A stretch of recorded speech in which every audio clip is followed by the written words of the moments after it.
강남구청에 나왔습니다. 제가 서 있는 이 일대가 과거에는 말 그대로 논밭이 있는 허와 벌판이었었는데 1960년대 말에 토지구획 정리 사업을 시작합니다. 1지구는 논현동, 신사동, 역삼동 일대였고요. 2지구는 청담동, 삼성동, 대치동 일대였습니다. 이렇게 영동지구 개발이 시작되면서 1971년도에 논현동에 영동 아파트가 강남 최초로 등장을 하고 1974년도에는 강남구청 뒷자리에 영동 AID 차관 아파트가 들어섭니다. 그 아파트는 2008년 힐스테이트 아파트로 재건축되었습니다. 뒤쪽은 역삼동에 1975년도에 영동 아파트가 들어서면서 강남 지역의 영동지구에 어떤 거점을 마련하게 되고요. 1975년도에 현재의 자리에 조달청이 들어서고 위쪽에 1976년경에 강남구청이 들어서게 되었습니다. 1983년도에는 현재 강남구청 사거리에 영동 백화점이 들어서고 2000년도에 지하철 7호선과 2012년도에 분당선이 개통되면서 더블 역세권으로 업무지구가 형성되면서 강남구청 일대는 오늘날에 이르렀습니다. 사거리 방면으로 가보겠습니다. 학동 사거리에서 강남구청역 사거리로 올라가고 있습니다. 건너편에 영동고등학교가 있는데요. 영동고등학교는 강남 개발 시점이었던 1972년도에 설립된 학교입니다.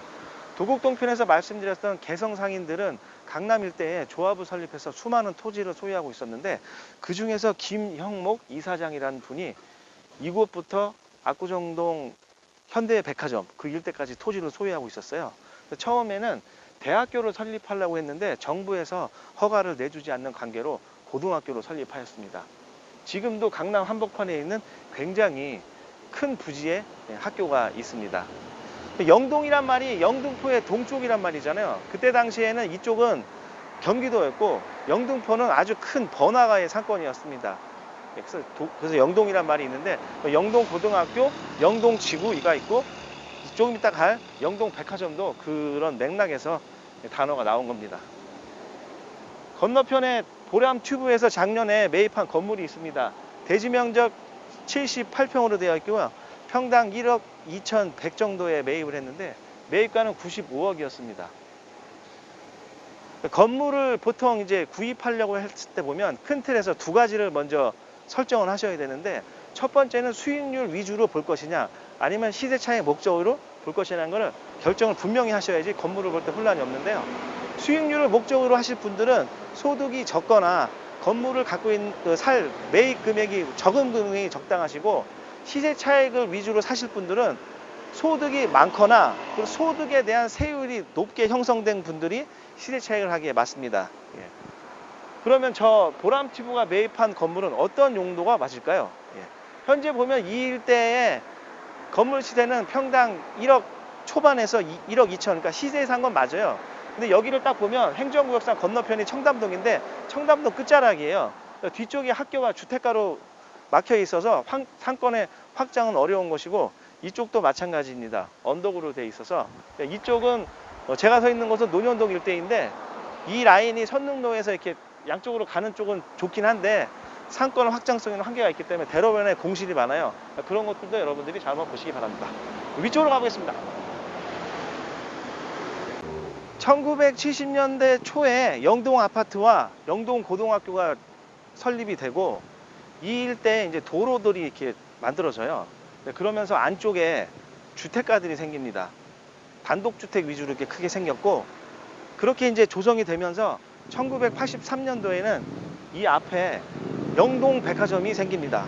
영동백화점은 강남 최초의 백화점으로 보시면 되고 이 일대가 주거지역이 있던 상황이었는데 백화점이 들어서면서 굉장히 활성화된 상권이었어요. 제가 서 있는 곳이.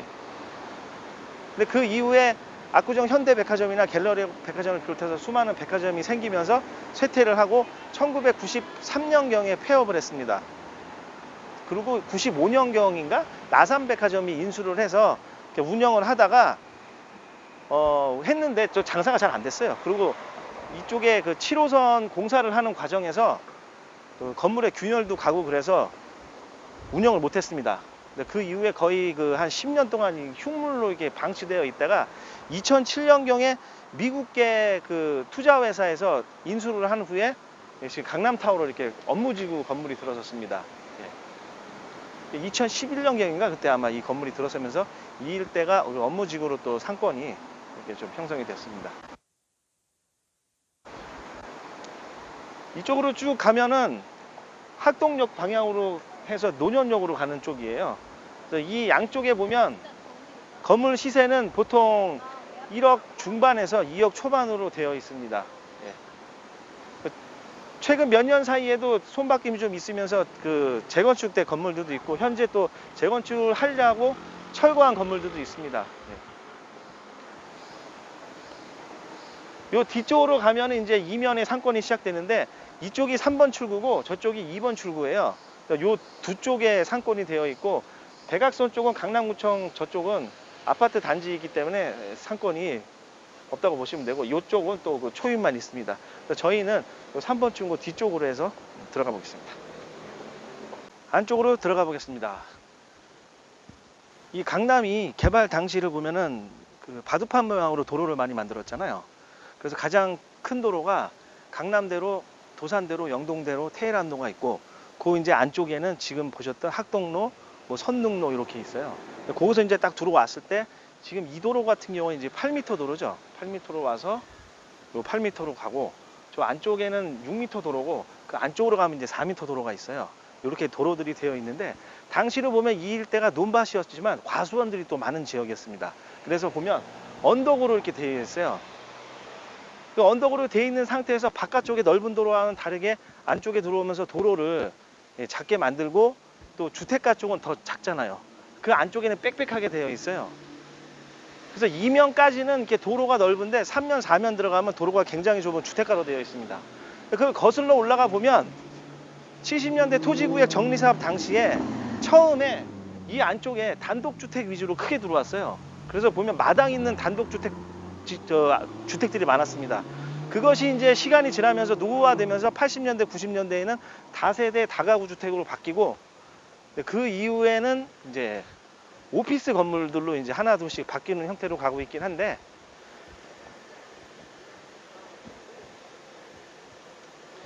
이 일대의 그 업종은 외식 업종과 커피 전문점, 주류 업종으로 단순하게 되어 있습니다. 상권의 수요층은 근방에 있는 관공서와 오피스 직원들 그리고 뒤에 있는 주거지역 사시는 분들이 되어 있고요. 주 5일 상권으로 보시면 돼요. 그 임대 시세는 그 이면 쪽이 10평 1층 기준으로 150에서 250만 원 사이로 되어 있습니다. 그러니까 저희가 지금까지 갔던 오피스 상권에 비해서는 규모가 작다 보니까 월세세는 낮게 되어 있어요. 이렇게 들어가면 이제 이 4m 도로에 이제 주택가로 쭉쭉 저까지 가는 거예요. 그러니까 바둑판 모양으로 안쪽도 빽빽하게 되어 있습니다.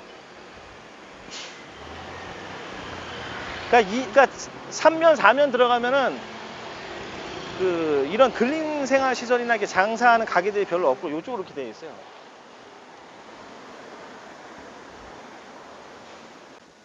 쭉 따라서 언덕으로 내려가서 이렇게 올라가면은 관세청 사거리 가는 방향까지 상권이 형성되어 있습니다. 제가 서 있는 곳도 쭉 보면은 바깥에 학동로에서 쭉 들어오잖아요. 대략 한 6m 도로로 보이는데 이런 도로들이 이렇게 들어오면서 이제 갈라지잖아요. 이게 이제 강남 지역 전체로 봤을 때 큰 도로 4개하고 중간에 도로에서 이렇게 들어옵니다. 따라서 8m, 6m까지를 여러분들이 잘 보셔야 되는데 상권이 확장이 되려면 이 안쪽까지 막 치고 들어간단 말이에요. 근데 여러분 여기 보시다시피 여기 주 5일 상권이기 때문에 안쪽까지 근린 생활실로 계속 바뀌긴 한계가 있습니다. 그러면 대안으로 이제 상권이 확장되기 것도 있고 또 강남에 이제 투자하시는 분들이 그 안쪽에는 보통 오피스 건물로 많이 이제 고려를 하시는데 오피스 건물 같은 경우에는 근린생활시설 건물과 단점이 뭐냐면은 근린생활시설 건물은 임차인들이 권리금을 주고 들어가서 시설 투자를 한단 말이에요. 그래서 웬만하면 끝까지 버팁니다. 그 임대인 입장에서 건물을 그 월세를 어느 정도 계속 받을 수 있는데 오피스 건물 같은 경우에는 처음에는 신축 건물이나 인기가 많지만 시간이 지날수록 새로운 건물들이 생기면 이동을 해버려요. 권리금도 없기 때문에 계약기간 만기되면 그냥 나가버립니다. 따라서 이 강남 지역 전체에서 이 안쪽에 6m, 8m 도로를 제외한 4m 도로까지 들어가는 곳에 그 오피스 건물의 용도 변경을 위한 투자는 신중하게 생각을 하셔야 되고 나중에 공급강이 있을 수 있습니다. 그런 것들은 여러분들이 한번 잘 고려해 보셔야 돼요. 여기까지 봤고요. 반대편 쪽으로 가보겠습니다. 건너편으로 왔습니다. 강남구청역 방향이고요. 3번 출구에서 넘어왔습니다. 이 건너편 건물 보면 예전에 이렇게 단층으로 되어 있었는데 저게 들어선 이후에 이렇게 재건축되면서 높게 올라간 거예요. 그래서 이 건물 같은 경우도 제가 알기로는 2년 전인가 재건축으로 된 걸로 알고 있는데 현재 시세가 2억 초반 정도 합니다. 예. 그러니까 이 일대가 보면 저렇게 2억도 있지만 또 요 라인에 보면 1억 뭐 초반도 있어요. 극명하게 나눠져 있습니다. 근데 그런 것들은 보통 보면 건물이 좀 작은 형태로 되어 있겠죠. 올라가 보실까요? 말씀드렸던 요인에 의해서 이 일대가 이제 언덕이 많고요. 제가 6m, 8m 도로하고 건물이나 자영업자 이렇게 말씀드리면 어떤 분들이 이런 말 하실 거예요. 야, 그거 누가 모르냐? 다 알지. 비싸서 못 들어가는 거 아니냐라고 얘기를 하시는데 맞는 얘기입니다. 따라서 좋은 거 아니면 하지 말라는 걸 말씀드리는 거예요. 지금 사실 강남의 아파트 가격이 많이 오르다 보니까 주택에 대한 규제를 하고 있어요. 그러니까 유동자금이 일부 건물 쪽으로 흐르고 있는 거는 사실인데 그 수요가 그렇게 또 많다고 할 수는 없단 말이에요. 어느 정도는 있을 수 있어도 향후에 어느 정도 지금의 상승세가 꺾이게 됐을 때 거래가 이루어지려면 지금 말씀드렸던 좋은 위치에 있는 도로하고 낀 자리들이 그래도 거래가 될 수 있는 요인이 크고 잘못 들어갔다가는 어려움이 있을 수 있는 상황이 발생될 수 있기 때문에 말씀을 드리는 겁니다. 그러니까 지금 뭐 이렇게 보시면 이쪽도 건물 시세가 이 안쪽에 보면은 이면은 뭐 1억 초반대도 있단 말이에요. 근데 막상 와서 보면 수익률도 굉장히 적고 건물들이 마땅치 않단 말이에요. 올라왔습니다. 이쪽도 마찬가지로 이면인데 그 도로 형태가 비슷하게 똑같이 되어 있어요. 쭉 내려가 보시면 업종도 그 건너편 3번 출구와 마찬가지로 외식 업종과 커피숍, 주류 업종 위주로 단순하게 되어 있습니다. 이 일대가 더블 역세권의 오피스와 주거가 그 결합된 그 최적화된 환경임에는 맞긴 하지만 주 5일 상권이고 또 이게 언덕으로 되어 있으면서 왼쪽에 그 테헤란로 역삼 그 선릉역 쪽하고 건너편 압구정동하고 가는 길목에는 있어요. 근데 그쪽하고는 연결성이 없는 그 단절된 요인이 있고 또 이렇게 그 지하철망이 좋으면 오히려 평일 저녁인 같은 경우에 젊은 사람들은 그 큰 상권 건대도 가깝게 하기 때문에 외부로 빠져나갈 요인이 있습니다. 그러니까 따라서 상권 측면에서는 여기가 그렇게 활성화되거나 좋은 상권은 아니지만 점심시간에 장사가 잘 되고 또 저녁에도 또 뭐 업종에 따라서는 어느 정도 받쳐주니까 그런 거를 고려해 봤을 때 특성에 맞는 분이 자영업하기엔 적당하고 또 월세 시세도 건너편과 비슷하게 1층 10평 기준으로 150에서 250만 원 사이로 되어 있습니다. 지금까지 저희가 갔던 상권에 비해서는 임대 시세가 저렴한 편으로 되어 있어요. 지금까지 제가 말씀드렸던 그 단점들이 여기는 그냥 장점이 되는 상권이라고 보시면 됩니다.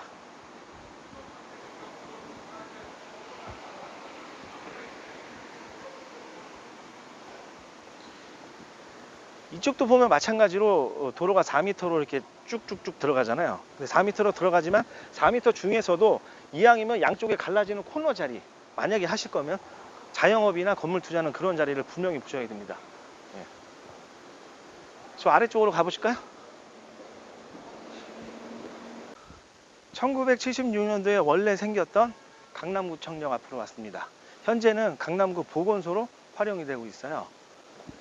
강남구청역 상권을 딱 보면은 자영업자 입장에서는 주 5일 상권에 점심과 저녁 장사를 할 수 있는 그 외식 업종에 맞는 분들이 들어오시면 좋을 것 같고 상대적으로는 타 지역에 비해서는 오피스 상권이지만 월세가 좀 저렴한 편입니다. 그거를 참고하시고요. 그런데 아무리 그 상권이 좋고 나쁜 건 간에 좋은 상권을 또 자영업자가 들어간다고 했을 때 그 상권에 맞는 업종이나 개인 역량이 있잖아요. 그거에 따라서 장사가 안 되면 최악의 상황은 원상복구를 하고 나갈 그 위험성이 가장 큰 거고 건물을 투자하는 사람들 입장에서는 공실의 위험성이 가장 큽니다. 그런데 건물은 자영업자와 다르게 좋은 상권을 들어가면 원상복구하고 나간다 하더라도 바로 누군가가 들어올 수 있는 텀이 짧아요.